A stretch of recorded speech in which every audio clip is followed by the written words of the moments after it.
बिस्मिल्लाहिर्रहमानिर्रहीम। Hello and अस्सलाम वालेकुम। मैं हूँ हिना अजमीन, तो वेलकम करती हूँ आपको अपने चैनल पर और साथ में आपका शुक्रिया अदा करती हूँ क्योंकि आपने अपना कीमती वक्त निकाला मेरे वीडियो को देखने के लिए। ईरान की जानिब से पाकिस्तान की फ़ज़ाई हदूद की खिलाफ वर्जी। ईरान के हमले में 2 बच्चे जाँ बहक, 3 बच्चियाँ शदीद ज़ख्मी हो गईं। पाकिस्तान की जानिब से हमले की शदीद मज़म्मत। ईरान की जानिब से पाकिस्तान की फ़ज़ाई हदूद की खिलाफ वर्जी। ईरान के हमले में 2 बच्चे जाँ बहक, 3 बच्चियाँ शदीद ज़ख्मी हो गईं। पाकिस्तान की जानिब से हमले की शदीद मज़म्मत। तफसीलात के मुताबिक ईरान की जानिब से सूबा बलूचिस्तान में पाकिस्तान की फ़ज़ाई हदूद की खिलाफ वर्जी किए जाने का इंकशाफ हुआ है। मीडिया रिपोर्ट्स के मुताबिक ईरान की जानिब से दावा किया गया है कि उसने पाकिस्तान के सूबा बलूचिस्तान की हदूद में कल-अदम तंजीम के ठिकानों को निशाना बनाया है। इस हवाले से पाकिस्तान की जानिब से सख्त रद्द-ए-अमल दिया गया है।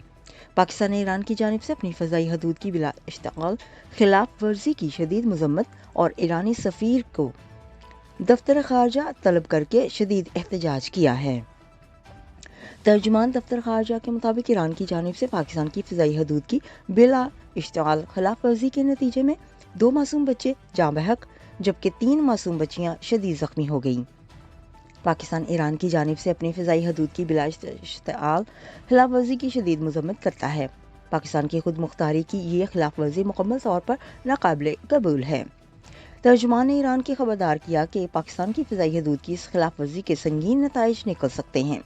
ये और भी तशवीशनाक बात है कि ये गैर कानूनी अमल पाकिस्तान और ईरान के दरमियान राब्ते के मुतअद्दिद चैलेंजेस के मौजूद होने के बावजूद हुआ है। पाकिस्तान की जानिब से पहले ही तेहरान में ईरानी वज़ारत ख़ारजा में मुतल्लिका सीनियर अहदेदार के पास शदीद एहतजाज दर्ज कराया जा चुका है। ईरानी नाज़िम अल-अमूर को वज़ारत ख़ारजा में तलब किया गया है और पाकिस्तान ने वाज़ेह किया है कि उसके नताइज की ज़िम्मेदारी पूरी तरह से ईरान पर आयद होगी।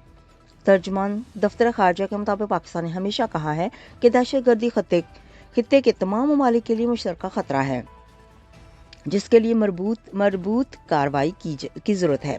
इस तरह की यकतरफा कार्रवाइयाँ अच्छे हमसाया ताल्लुकात के मुताबिक नहीं हैं और ये 2 तरफ़ा एतमाद और एतमाद को शदीद नुकसान पहुँचा सकती है।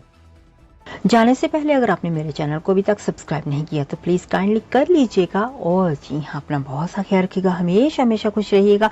नेक्स्ट वीडियो तक के लिए मुझे इजाज़त दीजिएगा। अल्लाह हाफिज़।